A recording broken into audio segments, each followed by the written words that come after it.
बहुत ज़्यादा मार्केट में एलईडीज़ आ चुकी हैं, जिनमें Q LED, O LED, simple LED, HD, ultra HD, 4K, 8K और Google assistant, Dolby vision, HDR10+, HDR10 की सपोर्ट क्या है, और इस तरह के और भी क्वेश्चन के कौन से कमरे के लिए कौन सी एलईडी बेस्ट रहेगी, इस तरह की जितनी भी बातें हैं वो सारी इस वीडियो में मैं आपको बताऊंगा। बड़ी आसानी से समझाने की कोशिश करूंगा, सादा से अल्फाजों में, ताकि आप लोगों को समझ आ सके और आप लोग एक अच्छी एलईडी किसी भी कंपनी की खुद जान सकें, पहचान सकें कि उसकी रिक्वायरमेंट्स क्या होनी चाहिए, कौन सी एलईडी आपके लिए बेस्ट फिट रहेगी। चलिए स्टार्ट करते हैं। लेट्स चूज़ वाइजली विद ज़ैन।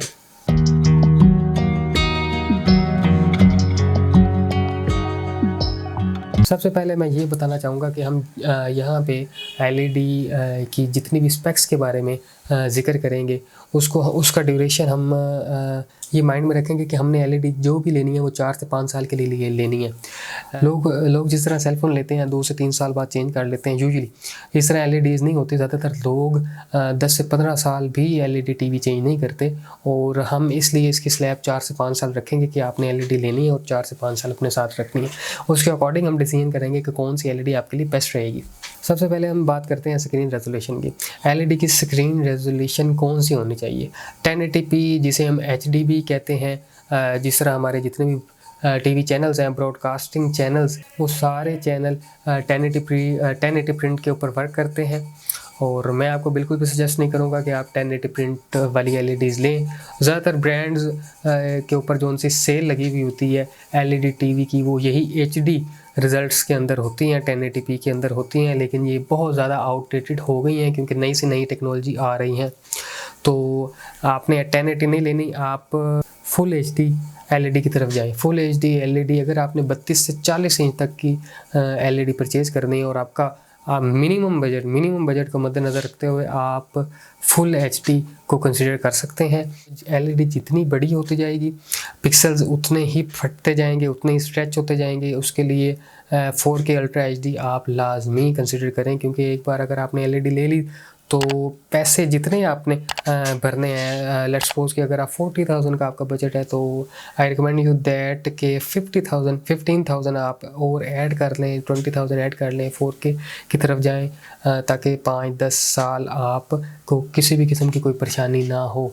और 4K अल्ट्रा एचडी के बाद जो उससे ऊपर हमारे पास रिज़ल्ट आता है वो है 8K एलईडी। 8K एलईडी को भी अल्ट्रा एचडी रिज़ल्ट्स कंसिडर किया जाता है, लेकिन मैं रिकमेंड नहीं करूँगा कि आप 8K एलईडी की तरफ सोचें भी, क्योंकि आज की डेट में ये लेना हमाकत की बात है, क्योंकि काफ़ी ज़्यादा कॉस्टली होती हैं। इसकी दूसरी रीज़न ये भी है कि 8K एलईडी अगर आप परचेज़ करेंगे तो आपको इसका कंटेंट बहुत कम देखने को मिलेगा। इसकी 8K प्रिंट में बनी हुई वीडियोस बहुत थोड़ी आपको मिलेंगी। जब कंटेंट ही बहुत थोड़ा है तो फिर उसका लेने का फ़ायदा नहीं है। उसके बाद हम बात करते हैं screen size according to your room, according to your environment, जहाँ पर आपने एलईडी प्लेस करनी है। अगर आपकी स्क्रीन HD या फुल HD है तो आपने स्क्रीन का जो साइज़ है, जैसे कि 32 इंच हो गया, 40 इंच हो गया, सपोज दैट हम 40 इंच को लेते हैं। अगर स्क्रीन का साइज़ आपका 40 इंच है और वो HD है या फुल HD है, आपने उस 40 को मल्टीप्लाई कर देना 2 के साथ। 40 × 2 = 80। आपका और एलईडी के दरमियान 80 इंच का डिफरेंस हो, इसको आप जो उनसे ना फिट में कन्वर्ट कर लीजिएगा। और सेकंड हम बात करते हैं, अगर आपकी एलईडी अल्ट्रा एचडी है, जैसे कि 4K या 8K, आपने क्या करना है कि एलईडी का जो उनका साइज़ है, लेट्स सपोज के 40 इंच साइज़ है, उसको आपने 1.5 के साथ आपने मल्टीप्लाई कर देना है। अगर 40 इंच को 1.5 के साथ मल्टीप्लाई करेंगे तो ये रिज़ल्ट जो निकल कर आएगा वो होगा 60 इंच। तो आपका और एलईडी के दरमियान जो फासला होना चाहिए वो 60 इंच का होना चाहिए। और आगे हम बात करते हैं एंड्रॉयड टीवी क्या है और स्मार्ट टीवी क्या है। देखा जाए तो एंड्रॉयड टीवी को भी स्मार्ट एंड्रॉयड टीवी कहा जाता है, और ये भी स्मार्ट ही होता है। एंड्रॉयड टीवी का नाम इस वजह से एंड्रॉयड डाला गया क्योंकि इसके अंदर प्ले ऐप्स है। जैसे आपके मोबाइल के अंदर आपको, अगर आप आईफोन यूज़र हैं तो आपको पता होगा, आपको ऐप लाइब्रेरी की एक्सेस है, उसके अंदर आप अपनी मर्ज़ी की कोई भी एप्लीकेशन डाउनलोड कर सकते हैं और उसे रन कर सकते हैं अकॉर्डिंग टू योर नीड। जिस तरह एंड्रॉयड में आपकी एप्लीकेशंस ऑटोमेटिकली अपडेट होती रहती हैं। इसी तरीके से आपकी एंड्रॉयड एलईडी में एप्लीकेशंस भी ऑटोमेटिकली अपडेट होती रहेंगी। इसमें गूगल एंड्रॉयड एलईडी में आपको गूगल असिस्टेंस यूजुअली हर एलईडी में देखने को मिल जाता है। और गूगल असिस्टेंस क्या होता है मैं आगे, अगर आपको नहीं पता तो मैं आगे चल के इसको भी एक्सप्लेन करूँगा। अब हम बात करते हैं सिंपल स्मार्ट एलईडीज़ क्या होती हैं। ये बेसिकली इसके अंदर आपको ऐप लाइब्रेरी नहीं मिलती, बल्कि 25 प्री इंस्टॉल्ड एप्लीकेशन आपको मिल जाती हैं, जिसके अंदर यूट्यूब, नेटफ्लिक्स और ऑडियो प्लेयर, इसी तरह के और भी आपको एप्लीकेशंस काफ़ी देखने को मिल जाती हैं। तो स्मार्ट एलईडीज़ के अंदर यूजुअली जो अब तक हमारे पाकिस्तान में आ रही हैं उनमें गूगल असिस्टेंस आधे से ज़्यादा एलईडीज़ में नहीं है, जबकि ये बड़ा मेन फंक्शन है जो कि स्मार्ट एलईडी के लिए बहुत ज़्यादा ज़रूरी है। अब हम बात करते हैं एलईडी, एलसीडी, ओएलईडी, क्यूएलईडी क्या चीज़ है और इनका आपस में क्या फ़र्क है। सबसे पहले नंबर पे एलसीडी आती है। एलसीडी का रिज़ल्ट इतना कोई ख़ास नहीं होता, इसकी ब्राइटनेस थोड़ी होती है और उसके व्यू एंगल जो उनसे हैं, जैसे कि आप मान लीजिए कि आप अगर स्ट्रेट एलसीडी के सामने बैठे हुए हैं तो आपको 100% रिज़ल्ट दे रही है। जैसे ही आप 30 के एंगल पे जाते हैं, 40 के एंगल पे जाते हैं, 50 के एंगल पे जाते हैं तो आपकी स्क्रीन वो यूजुअली आपको उस एंगल से डिम नज़र आएगी और आप उसे व्यू नहीं कर पाएंगे। एलसीडी का ये फॉल्ट है कि वो एंगल्स अगर आप 30-40 जिस तरह एंगल बढ़ाते जाएंगे आप उसे व्यू नहीं कर पाएंगे। और जबकि ये चूँकि सस्ती होती हैं और वैसे भी अब कोई भी कंपनी एलसीडी बना नहीं रही, अब सारी एलईडीज़ आ रही हैं। अब एलईडी की बात करते हैं जो यूजुअली हमारे पाकिस्तान में भी आम है। एलईडी बेसिकली चूँकि ब्राइटेस्ट होती है, इसका व्यू एंगल काफ़ी ज़्यादा होता है। आप 30 के एंगल पे, 45 के एंगल पे एक एलईडी अगर आपने सेंटर में प्लेस की है तो आप 45 के एंगल पे देखना चाहें तो आपको इजीली सारा नज़र आएगा। और ये एज़ कम्पेयर टू एलसीडी महंगी होती हैं और इसका कलर कंट्रास्ट भी अच्छा होता है। अब सेकेंडली हम बात करते हैं क्यूएलईडी की, जो उनकी सबसे मेन बात है कि ये सबसे ज़्यादा ब्राइटेस्ट होती है। अगर एलईडी आपने वहाँ पर प्लेस करनी है जहाँ पर डायरेक्ट सनलाइट है और डायरेक्ट नेचुरल लाइट्स और विंडोज़ हैं, या वहाँ पर आप क्यूएलईडी कंसिडर करें और it will perform 100% better than any other LED. और इसकी ख़ास बात क्यूएलईडी की यही है कि ये ब्राइटेस्ट है, ever brightest technology is QLED. और अगर हम ओएलईडी की बात करें तो उसकी ख़ास बात ये है कि वो उसका कलर कंट्रास्ट बहुत आउट क्लास है।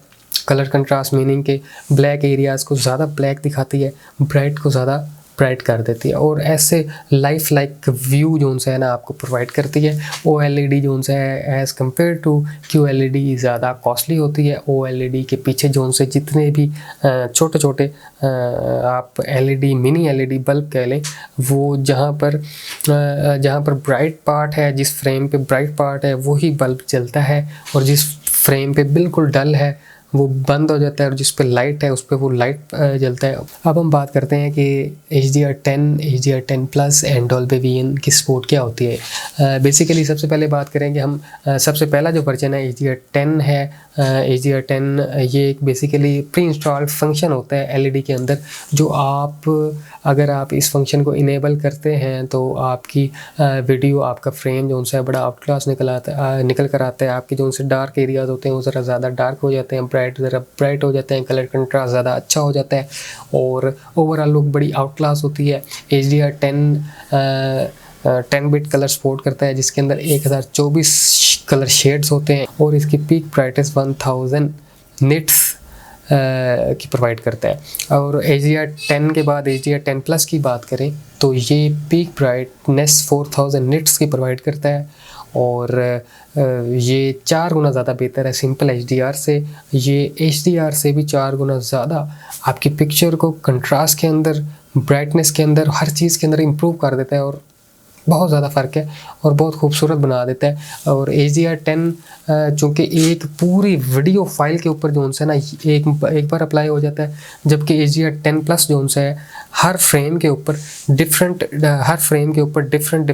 जगह पर अप्लाई होता है जहाँ पर उसकी नीड होती है। हर फ्रेम के ऊपर, हर फ्रेम के अकॉर्डिंग अप्लाई होता है। वो एक ही फाइल के ऊपर, जैसे आप प्रीसेट कह लेते हैं, एक ही फाइल के ऊपर अप्लाई होता है, ये डिफरेंट फ्रेम के ऊपर डिफरेंट जो उनसे है ना फॉर्मेट में अप्लाई होता है HDR10 प्लस।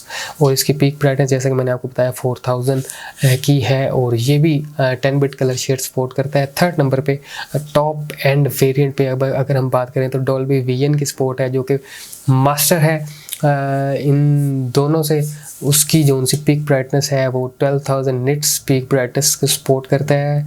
12 बिट कलर जिसके अंदर 4096 कलर 4096 कलर्स शेड्स हैं उसको ये सपोर्ट करता है। और डॉल्बी विजन को अगर हम HDR10 प्लस से कंपेयर करें तो इसका जो सा रिज़ल्ट है HDR10 प्लस से भी 3 गुना ज़्यादा है। अब हम बात करते हैं कि LED के अंदर प्रोसेसर कौन सा होना चाहिए। प्रोसेसर बेसिकली काफ़ी ज़्यादा होते हैं। प्रोसेसर की साइड पे अगर मैं बात करूं तो आप लोग परेशान हो जाएंगे कि प्रोसेसर कौन कौन सा ये बता रहे हैं। आप बेसिकली प्रोसेसर कोई भी हो जाए डजेंट मैटर, आपने ये देखना है कि उसके अंदर क्वाड कोर प्रोसेसर लगा हो। जी हाँ, सबसे पहले नंबर पे आता है डुअल कोर, उसके अंदर 2 प्रोसेसर होते हैं। उसके बाद क्वाड कोर तो आता है, उसके अंदर 4 प्रोसेसर होते हैं। आपने कोशिश करनी है कि 4 प्रोसेसर उसके अंदर लगे हों। मिनिमम क्राइटेरिया आपको बताया है। क्वाड कोर से ऊपर जो सा होता है वो हेक्सा कोर होता है, उसके अंदर 6 प्रोसेसर होते हैं। और उसके बाद ऑक्टा कोर होता है, उसके अंदर 8 प्रोसेसर होते हैं। अगर आप डुअल कोर LED ले लेते हैं आज के दौर में और वो भी एंड्रॉयड हो तो बहुत लैग करेगी।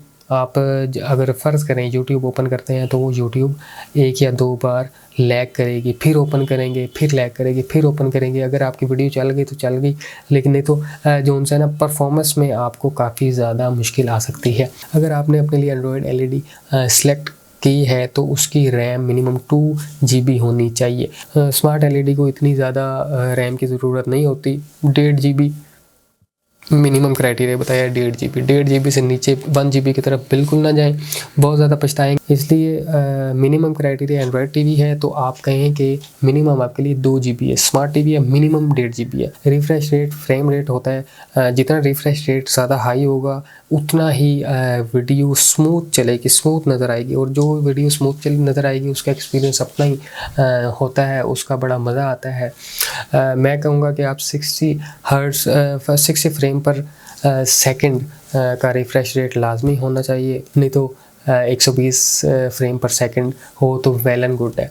अब हम बात कर लेते हैं एंड्रॉयड वर्जन। एंड्रॉयड वर्जन कौन सा होना चाहिए? तो एंड्रॉयड वर्जन मेरे ख्याल से मिनिमम एंड्रॉयड 10 होना चाहिए, नहीं तो एंड्रॉयड 11 होना चाहिए। एंड्रॉयड 9 की तरफ ना जाइएगा। एंड्रॉयड 9 काफ़ी पुराना हो चुका है। और अब बात करते हैं गूगल असिस्टेंस की। गूगल असिस्टेंस बेसिकली एक रिमोट के अंदर एक बटन दिया गया होता है, जिस बटन को प्रेस करके आप अपनी वॉइस के साथ टीवी को ये कमांड दे सकते हैं कि कोई भी चैनल प्ले कर दे, यूट्यूब पर कोई भी वीडियो चला दे। सपोज दैट अगर आप बटन दबा कर कहेंगे कि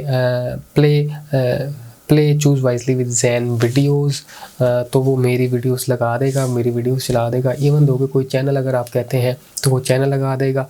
कोई सर्च नेटफ्लिक्स पे करनी है तो वो सर्च कर लेगा। और ये फंक्शन बहुत ज़्यादा इंपॉर्टेंट है। गूगल असिस्टेंट ने ये वाला काम बहुत ज़्यादा आसान बना दिया है। जस्ट एक बटन प्रेस करना है और आप अपनी वॉइस के थ्रू अपने टीवी को फुली ऑपरेट कर सकते हैं, फुली कंट्रोल कर सकते हैं और आपका टाइम अपना सेव कर सकते हैं।